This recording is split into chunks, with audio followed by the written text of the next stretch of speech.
Yo, I'm Matt, And I'm Joel, and we're FringeCraft. Today we're going to be watching a video. Zack Vorhies details how Google deceives the public. And this video is created by Edge of Wonder, and it was re-uploaded to Channel Zero, a small YouTube channel, and we'll link both of Edge of Wonder and Channel Zero's information in the description. So Zack Vorhies was originally a Google employee that worked on their machine learning and search algorithm. And while he was at Google, he worked on controlled searches, which is basically how Google and other tech companies manipulate what information is shown on the display in order to alter people's perceptions.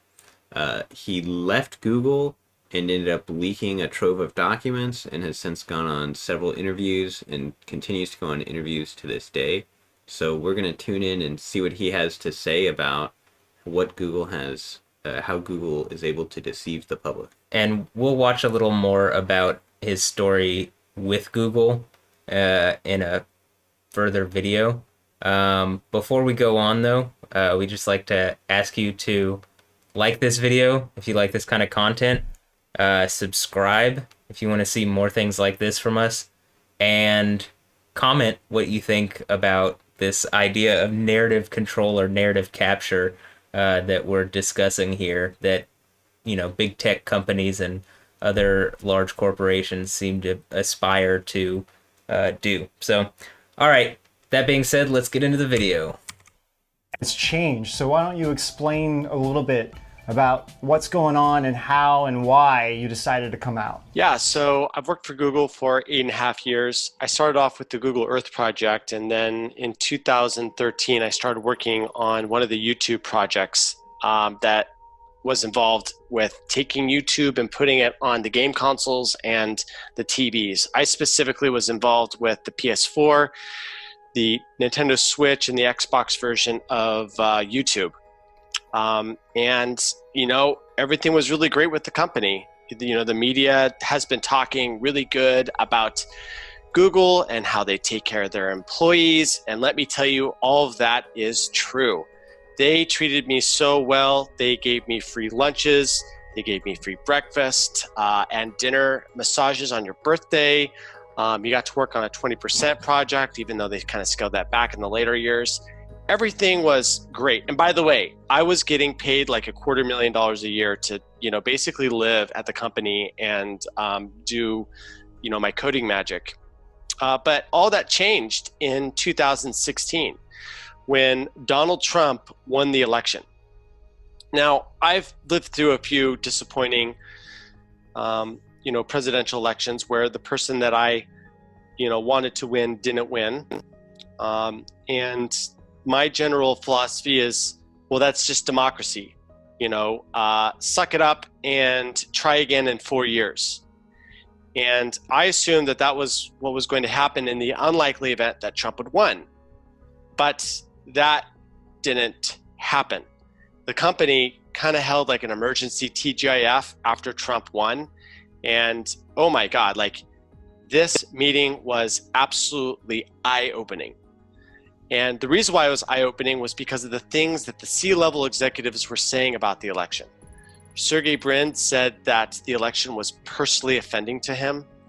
And the CEO or the CFO actually broke down in tears, talking about how, she was reminiscing about the night that Trump won and how she was emailing coworkers and saying, it looks like we're going to lose this one.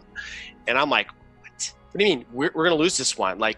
Someone else is in power, your guy didn't get in, or your woman, and try again next year. But no. They were not acting like, well, that's just the way it is. They were acting like this is a really bad situation and America's about to go down the tubes. And what was really surprising to me was what the CEO, Sundar Pichai, said, in which he stated that one of the big effective things that they were able to do during the election was to censor the fake news using some of their machine learning algorithms. And I went, fake news? What? We're censoring fake news? I thought that we're not censoring anything. What's really weird is that the tech giants up to this point were refusing to give information about terrorists because they said that that would set a dangerous precedent. But here they're talking about how they were censoring fake news, which I didn't even know was something that we were doing at all. And so I just started researching because I was like, well, if they're censoring fake news, then there's someone deciding what fake news is. And, you know, Google was a pretty open company. They're not so much anymore. But at the time, they were really, really open. So all of their design documents about this fake news suppression was readily available. And I, as a full-time employee, had access to their public internal documents. And so I just started researching. And I was like, what's fake news? So already there's some things that I find interesting, but it's the fact that there's seemingly a response from the Google executives to say, this, our guy, our girl didn't get elected, and so um, That's weird to do in an office. yeah, it's like there's Like- already a political leaning I mean, yeah, according to his story. it's certainly not a normal, like, I don't know, that's not a very professional standard. Yeah, that's what I'm trying to get at, which is it seems strange. And I kind of agree with what he's saying. Like, one thing that I've noticed within the past two elections is both parties, when their guy doesn't get voted in or girl doesn't get voted in, they do everything they can, even when it's not so reasonable, to like make sure to question the validity and veracity of the other side's election, basically the election.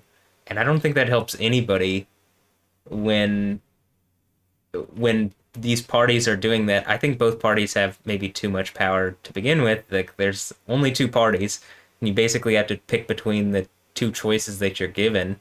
And, you know, I just, regardless of what side you like, I think it limits your options and your choices, and it's just strange. But then I guess the next thing that's interesting is the idea of fake news. Like, I remember kind of the way I first heard even that term fake news was Trump was using it, right?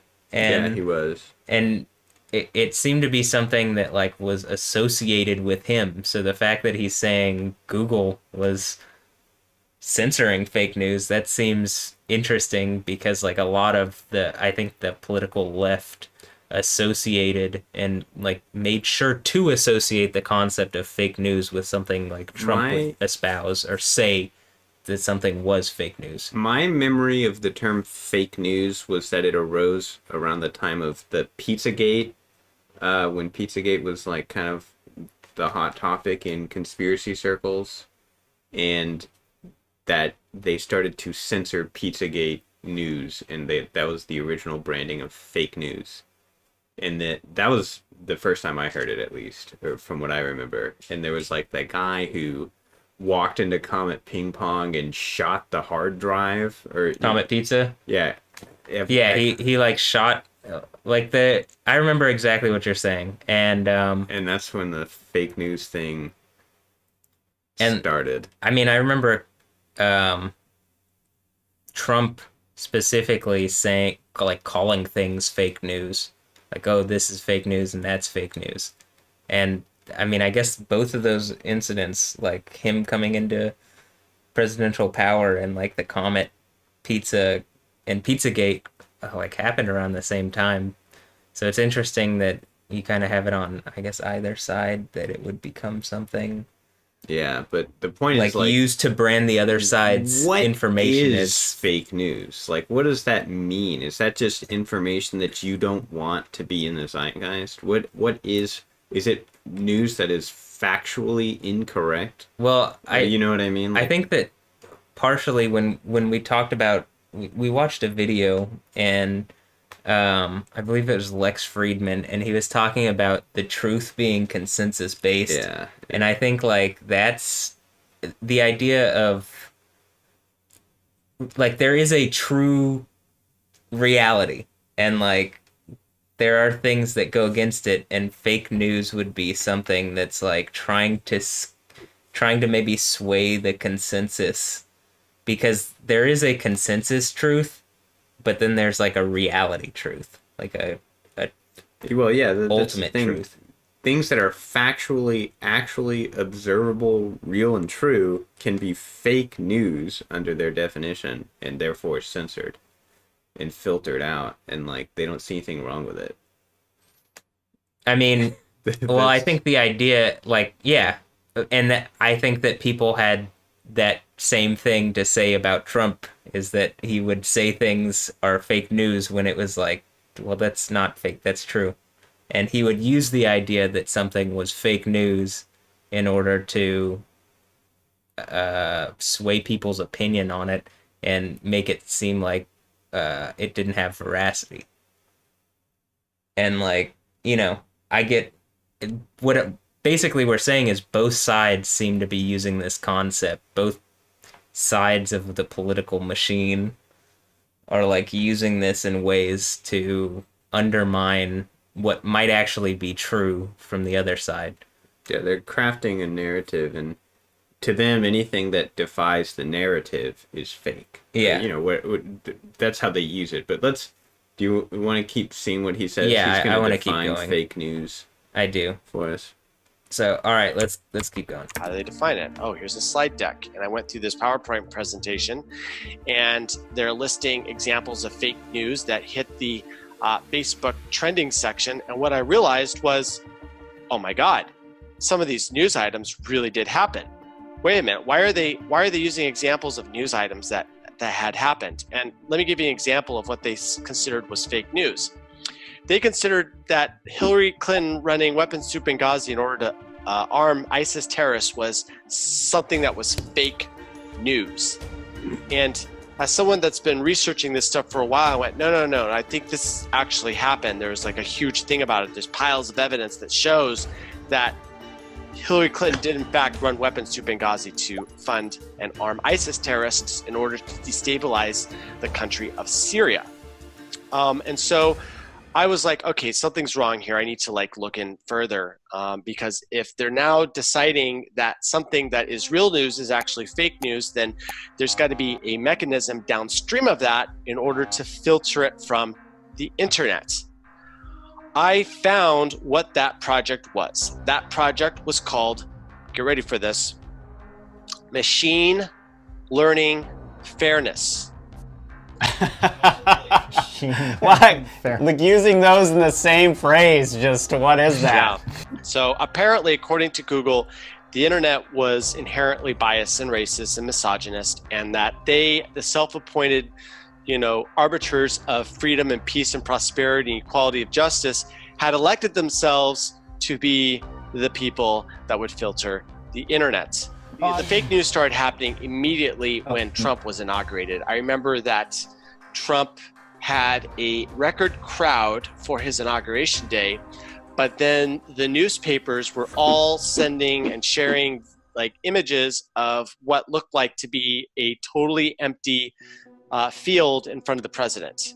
And they said, oh my God, he's a liar. Look at this. Now, I've been to an inauguration. I was in Barack Obama's inauguration, 2008. Okay. I know. Yeah, so was I, Zach. I was there too. Well, I was at Trump's actually. Yeah. Yeah, You were there yourself. Yeah. That it was crowded, right? Yeah.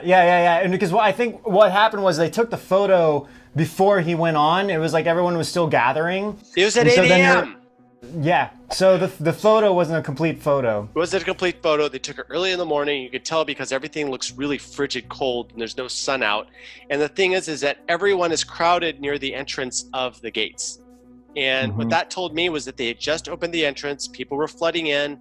They were still, concentrated on one side and they hadn't dispersed. So on day one, the media is colluding with themselves in order to broadcast a fake version of reality. And later, Sean Spicer had a press conference and he says, no, we stand by the statement that this was the largest inauguration. We got those numbers from the number of people that entered into the subway system. And so the rollout started to happen in 2017. And they didn't really try to hide it from the the company. They kind of mentioned it a few times, and if you're a curious cat like myself, you could find out the whole system. But they didn't really try to hide it at all, which is part of the magic that they do. If they just sort of roll it out and they tell you that they're rolling it out and no one's objecting to it, then people are like, well, I guess it's just okay then, right? I guess this whole censorship engine is great, and if I complain about it, then I'm the crazy one, but that's not me. I was like, this is going to be the biggest controversy in the history of the United States. There's a monopoly. They control everything. They read our emails. They read our location data. They sell it to intelligence agencies around the world, which is something I didn't realize at that point, but I came to a realization later. And so I realized that this was going to be a really big story. I started privately telling some influencers within the entrepreneurial space and the VC space that this was, warning them, what do you think about this? And for the really smart people, they were instantly terrified in the same way that I was. If the individual was, how do I say this, a little bit lower vibrational thinking, they were like, oh, well, why isn't anyone complaining about it then? But for the really smart people, and I'm not going to name names, but they're like, what the F, right? They were instantly terrified of this thing. They knew the exact ramifications of what this thing was going to be. My personal breaking point came, and by breaking point, I mean that I realized that I couldn't be silent, that no matter what the cost, I had to expose this to the public, came when I caught Google deleting words out of their Arabic translation dictionary in order to make a Trump tweet sound crazy. Wait, so we're talking about Confefe then? We're talking about Covfefe. Covfefe was a word until the New York Times ran a hit piece on June 1st, 2017, that said that this word was complete nonsense. Why did they say it was complete nonsense? Because Trump, a day before, tweeted out the following: despite the negative constant press, Covfefe. And Google translated this to "we will stand up." Which is the Arabic translation, right? That's what's claimed, though there's other scholars that have said that it was an antediluvian term, which means pre-flood, and that it was something that the sons of Noah said to the very corrupt people that had, I guess, ruled the world. This is before the flood, so apparently there was a group of people that had a grip on a large section of the world, and they would say the words Covfefe to those that were fallen. And then the flood came and wiped out a lot of these civilizations. Wow, I haven't heard that yet. So- That is awesome. So Covfefe was basically like a pre-flood FU, if you will, to the elite. Yeah, I'm gonna steal that. That's it was a big FU. Trump tweets that on May 31st, 2017, after he gets back from Saudi Arabia, okay? And then the New York Times a day later is like, yeah, a bunch of people incorrectly have determined that this word means something, but it's actually nonsense. I didn't know that story. I didn't either. I mean, it's a little odd to me, and I think you could, one way of testing this is it in other Arabic dictionaries? Google Translate isn't the only dictionary, and translation software is basically what I'm trying to say. Are there other instances of this throughout the internet? And maybe figure out how it came to that conclusion, and then was it edited because it isn't in any other translation or something, or what? Why was it edited? I think you could figure this out reasonably. And if it is in a bunch of other translation softwares, or you find an Arabic dictionary or some kind of, I don't know how you'd find an antediluvian dictionary. That's not. It doesn't exist. I'll tell you that likely. But it. Then you could actually compare and say, hey, yes, this is happening. Otherwise, this is a very interesting story. I don't know if you could prove that it's specifically them removing it to make him to change the narrative. But again, you know what? If you guys have time, go check out a few translation engines and see if it's in Google, or if it's in Babelfish, Alta Vista, and then put a comment below what you find. Yeah, but it wouldn't just be like, is it in these translators? It's like, are there dictionaries, because hopefully the translators are getting it from, reputable dictionaries which have, linguistic histories and etymological understanding of each language. So, we could actually tell whether this word was meant to end up in there or if it was a mistake. So, go and check and let us know. And let's move on with this. But that is an interesting story. And we have a person that is blah, blah, blah from some like ivory tower, I think it was Harvard, that was an expert in this and says, no, this word doesn't mean anything. Now, when I did my research on this supposed expert, it turns out that he was a paid correspondent to the New York Times previously. So they're literally asking one of their contractors to confirm a story that they are assuming is true, right? So, yeah. And then we get branded as fake news. Yeah. But it gets worse because Google took this article by the New York Times. One of their AI executives wrote a design document that said, in essence, we need to get rid of this word because obviously it's meaningless and people are having this mistaken idea that it actually means something. So they designed a document to delete the word. And here's the cherry on the top. The group that was responsible for censoring this word off of the internet called themselves the Derrida team. Now, some of you out there may recognize that and say, wait a minute, is that named after the French philosopher Jacques Derrida, who advocated for the destruction of Western civilization through the manipulation of language? And my answer to that is maybe, right? Like, it's a strange coincidence that they're naming their censorship team after the philosopher that advocated for it in order to destroy Western civilization. He also founded cultural Marxism and postmodernism, him and this guy named Adorno. They're all commies. Dude, it's crazy. Adorno. The more you get down into this research, you find out, yes, there's actually like I've heard of the Frankfurt School. They're actually like adhere to this idea of socialism, communism, to this the elimination of all classes, and then the hiding of information when that ends up murdering millions upon millions Western of people. Civilization. Like, it murdered 30 million people in Russia after World War II, and this class division ended up destroying like 70 million lives in the Chinese Cultural Revolution that was founded after this Marxist ideology. So these philosophers are very much in line. They're like Marxian, right, in their thinking, and so they kind of like spawn from this branch of we need to like overturn Christendom and the capitalist society, and in order to bring a one world government utopia called internet.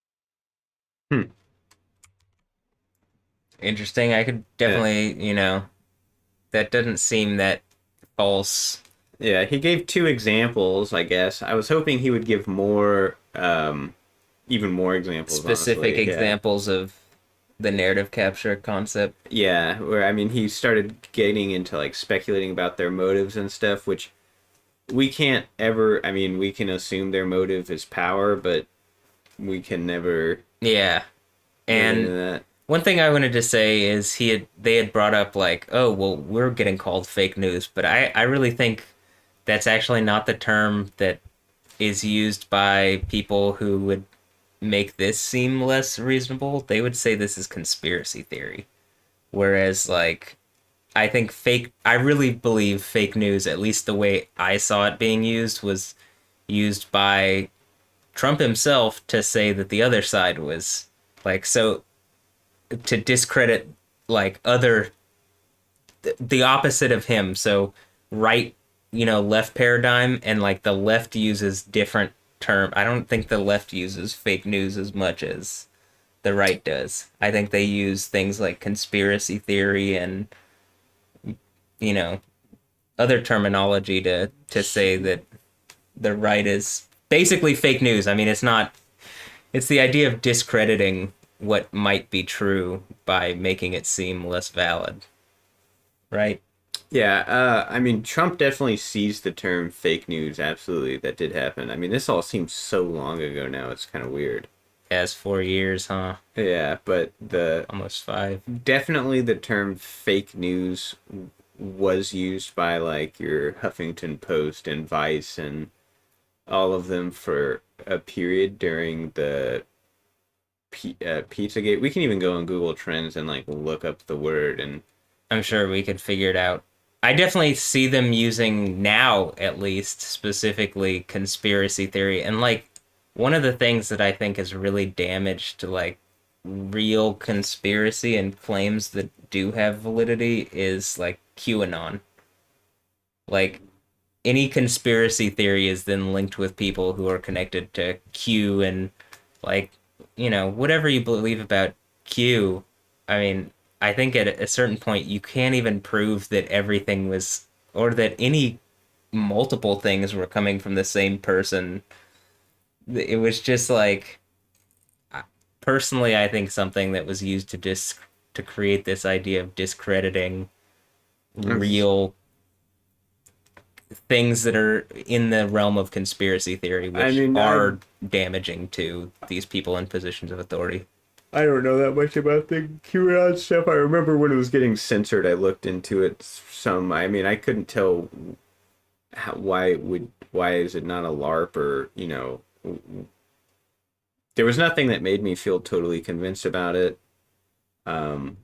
Whereas like the general frame presented of like, oh, there's people colluding that, don't have the interest of the nation at heart or, Well, I remember hearing stuff about adrenochrome and like all the. First of all, it specifically would like makes an enemy out of just the Democrats being like these satanic like child sacrificing people, and it's like, you know, already I think anything that takes one political party and says like this is the group, like I'm always going to be skeptical of that claim because it's just pretty obvious to me like politics is I like don't know rational actors, like power seeking actors, like all these people on both sides generally have their own interests in mind and like I don't I really think it's hard for me to believe personally to say, oh, anything on this side or that side of any political spectrum is like it's just them doing this thing. In my opinion, they're all pretty obviously power seeking actors. I mean, I don't think everyone in the world is totally selfishly motivated. I don't think that, but I do think when you get enough people who are, commonly motivated by selfish interests, they will collude together. They'll naturally coalesce into a corrupt body. To turn that into Democrats or satanic like Well, that's child not right. sacrificing, but that's what it turned into. That's the problem. It's like it goes from like okay, these groups of like actors like who people who are like self-interested and whatever. It's like I don't know. I think it very quickly like turned into something that was very hard to believe and like it seemed politically skewed and it seemed to me to take people who were might have believed more real conspiracy, which is like seems to put the blame across the political party doesn't actually seem to do as much with it as like people trying to get into positions of authority playing a game around these parties and it by creating this kind of like fake conspiracy theory that a bunch of people bought into, it was really easy to like blow all of the real stuff away. And you have things like Jeffrey Epstein, and it's like that's clearly like happened and it involves people from both sides of whatever party, like very powerful people and all around the world, and yet it gets less credence and becomes like more of a sideshow than it probably would have been if if this stuff didn't exist in this capacity. It's just my opinion, I suppose, but I mean, I don't know. I think though, I'm not sure. I think QAnon did talk about whatever, Jeffrey Epstein and all the child trafficking or teenager trafficking crap. I mean, that's an entirely different topic, though. Like getting into uh, human trafficking. Yeah, I agree. So let's, I guess, finish this up. It just, like, I can totally believe that Google and other companies like Facebook, like these big tech companies, are specifically trying to drive home a specific narrative. And in my opinion, politics are it's being used in the way that will support them maintaining the order that they want. So if the left is in, if they need to use the left, they're going to use the left. If they need to use the right, politically left and right, they're going to use the right, and they're going to try to maintain their power. They're like, it's, again, I was just talking about rational actors. It's like they're going to make rational decisions within their paradigm to stay in a position of power. You know, they're gonna advance their goals. Yeah. And it seems really obvious and reasonable to me that they are doing these things. And some good examples of this, by the way, that we've run into while we've been doing our conspiracy research, like looking up stuff related to conspiracy theories. When you look up anything related to 9/11, Oh yeah. you get what appears to be a controlled search. Like like the video that we showed that Corbett did that has like 11 million views or something. It has millions of views, and it's not as high up on the list, and it's old too, and it doesn't even show up. Like I think our video shows up before it. Yeah, it does. And someone even commented that they were looking for that video, and our video showed up before it. That one is a pretty powerful example. I think the thing that happened, the Vegas shooting, I think that's a powerful example. An older example that I remember happening in real time was the Boston Marathon bombing. I thought that was a really interesting. So let me cut in too. So for you guys who may not be familiar with what a controlled search is, when you go into YouTube and you type in a certain word, like maybe it's Kafifi or whatever, but like there are specific events, like the Las Vegas shooting is a good one, Mandalay Bay. You type it into YouTube and you don't get a normal search query. Instead, you only get results from quote unquote authoritative sources, which they're going to tell the story in a way that is appreciated by Google, basically. And so everyone else is considered like fake news or dangerous, and they won't show up in the search results. So it's just a way to stifle thought and discussion around certain topics. And from my understanding, the way we know that this happens actually is this guy that we're talking about. Exactly, yeah.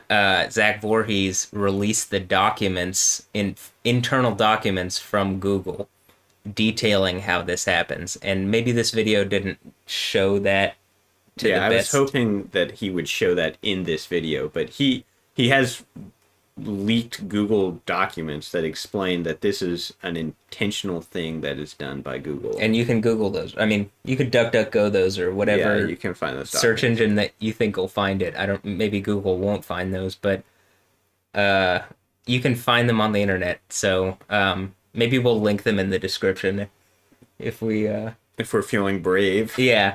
And it's just a really interesting topic. Again, I think a lot of the stuff that we cover is probably in a controlled search that's been captured, like narrative captured, in the sense that it's trying to show you what it wants instead of show you all that it has and like what you're looking for. Yeah. It's like constricting the free flow of information, which I think if you're in either party, like you don't want wild kind of accusatorial stuff that's unprovable, but limiting things is, in my opinion, it's better to like let all these whatevers exist if there's a kernel of truth, like if there's truth in like reality-based truth in what's being said, than like to censor the truth to stop like some wild stuff from being said.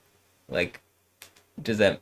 I don't know if I said that right. I mean, I guess it's their platform; they can decide. But like, when they say it's that they're fostering discussion, but really they're stifling discussion, I think it's deceptive. Yeah.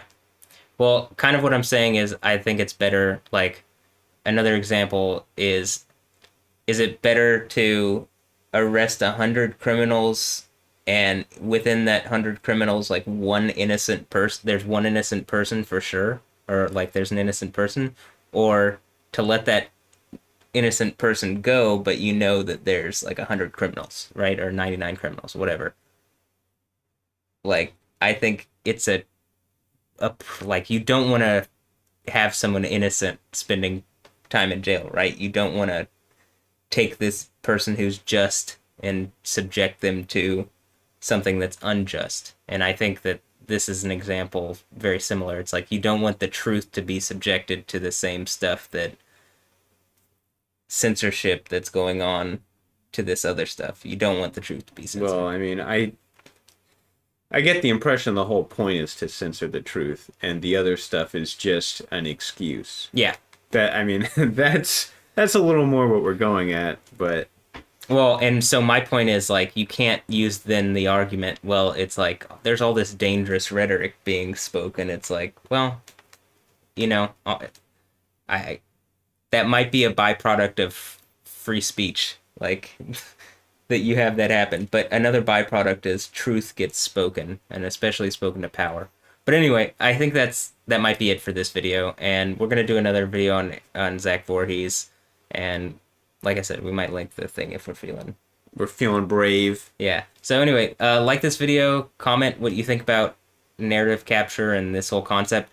Have you ever run into any kind of search that you felt was like not real? Like that maybe you were getting results that were being fed to you that like these it doesn't add up with what you searched, and you know that it's not showing you everything. Have you ever come across that? Let us know. And what did you search to cause that? And maybe we'll like put together a list of things that we find that we'll cover those videos. Like, we'll do a video where we go and search those up. So that would be actually, I think, a cool video. All right, and last thing, subscribe if you like this kind of content. Well, I've been Matt. And I'm Joel. And we're FringeCraft. See you guys. Thanks for watching. Later.